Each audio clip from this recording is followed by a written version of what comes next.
Right from dictation PT-യിലെ തന്നെ one of the most important question. ഈ ഒരു ക്വസ്റ്റിനെ മോസ്റ്റ് ഇമ്പോർട്ടൻറ്റ് ക്വസ്റ്റ്യൻ എന്ന് പറയാൻ കാരണമുണ്ട്. കാരണം ഈ ക്വസ്റ്റിനിൽ നിന്ന് റൈറ്റിങ്ങിലേക്കും ലിസണിങ്ങിലേക്കും വലിയൊരു ശതമാനം മാർക്കാണ് വരുന്നത്. സോ നമ്മുടെ ഓവറോൾ സ്കോറിനെയും ഈ ക്വസ്റ്റ്യൻ നന്നായിട്ട് ഇൻഫ്ലുവൻസ് ചെയ്തിട്ട്. ആൻഡ് ഈ ഒരു വീഡിയോയിൽ നമ്മൾ എന്താണ് ഈ ക്വസ്റ്റ്യൻ എന്ന് ചെറുതായിട്ടൊന്ന് പരിചയപ്പെടുകയും അതോടൊപ്പം ഈ ഒരു ക്വസ്റ്റിനെ ഈസി ആയിട്ട് ടാക്കിൾ ചെയ്യാനുള്ള കുറച്ച് മെത്തേഡ്സും പരിചയപ്പെടാം. ഈ ഒരു ക്വസ്റ്റിനിൽ നിങ്ങളൊരു സെൻറ്റൻസ് കേൾക്കും. ആ സെൻറ്റൻസ് അങ്ങനെ തന്നെ നിങ്ങൾ ടൈപ്പ് ചെയ്യണം.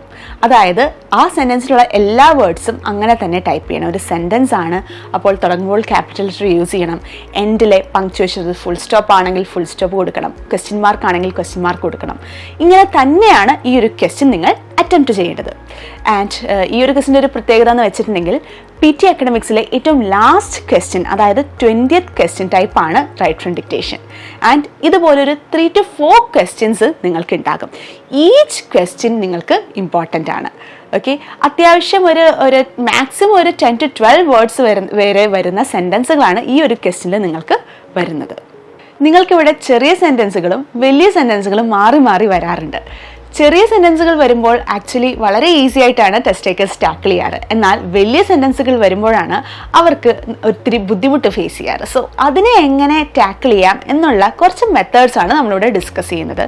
ആൻഡ് ഇതിൽ നിങ്ങൾക്ക് ഏറ്റവും സ്യൂട്ടബിളായ മെത്തേഡ് ഏതാണോ അതാണ് നിങ്ങൾ ഫോക്കസ് ചെയ്യേണ്ടത്. നമുക്ക് ഫസ്റ്റ് മെത്തേഡിലേക്ക് കടക്കാം. ഈ ഒരു മെത്തേഡിൽ നിങ്ങൾ കേൾക്കുന്ന റെക്കോർഡിങ്ങിലത്തെ സെൻറ്റൻസിലത്തെ ഓരോ വേർഡ്സും നിങ്ങൾക്ക് തരുന്ന ഇറേസബിൾ നോട്ട് പാഡിൽ നിങ്ങൾ എഴുതിയെടുക്കുന്നു. അതിനുശേഷം നിങ്ങളത് കമ്പ്യൂട്ടറിലേക്ക് ടൈപ്പ് ചെയ്യുന്നു. ഈ ഒരു മെത്തേഡ് വളരെ കോമൺ ആയിട്ടും ഈസി ആയിട്ടും നിങ്ങൾക്ക് യൂസ് ചെയ്യാൻ പറ്റുന്നൊരു മെത്തേഡാണ്. ആൻഡ് ഇവിടെ നിങ്ങൾ ശ്രദ്ധിക്കേണ്ട കുറച്ച് കാര്യങ്ങളുണ്ട്. അതായത് ഈ ഒരു മെത്തേഡിൽ നിങ്ങൾ കേൾക്കുന്ന സെൻറ്റൻസിലത്തെ വലിയ വലിയ വേർഡുകളുടെ ഷോർട്ടാക്കി നിങ്ങൾക്ക് എഴുതാം.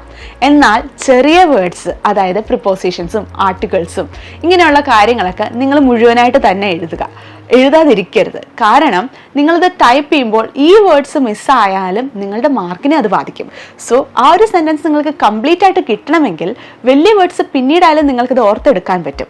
എന്നാൽ ചെറിയ വേർഡ്സ് കംപ്ലീറ്റ് ആയിട്ടും തന്നെ അവിടെ കാണണം.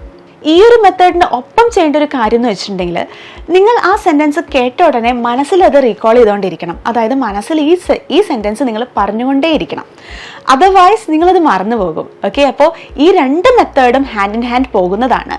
അതായത് നിങ്ങൾ മനസ്സിൽ ഈ സെൻറ്റൻസ് പറയുകയും ചെയ്യണം, അതേസമയം അത് എഴുതിയെടുക്കുക, പിന്നീട് അത് ടൈപ്പ് ചെയ്യുക.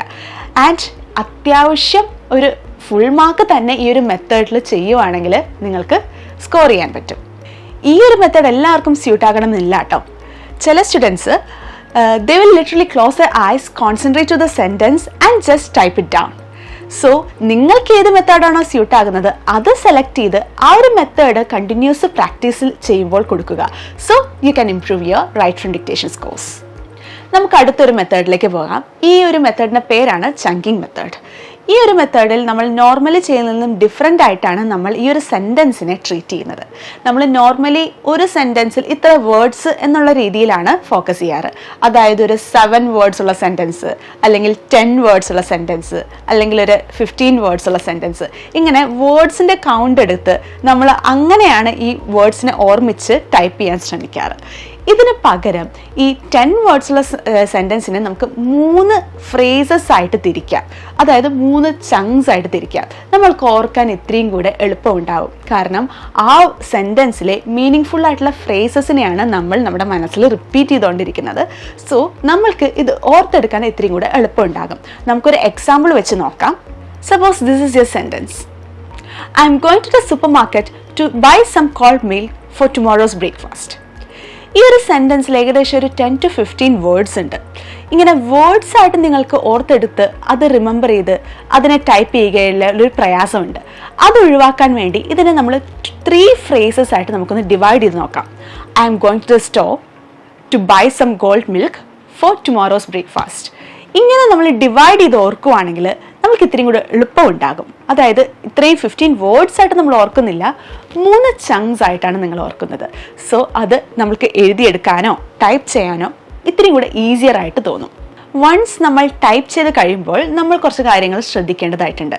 അതായത് നമ്മളുടെ സ്പെല്ലിങ്സും പങ്ക്ച്വേഷൻസും.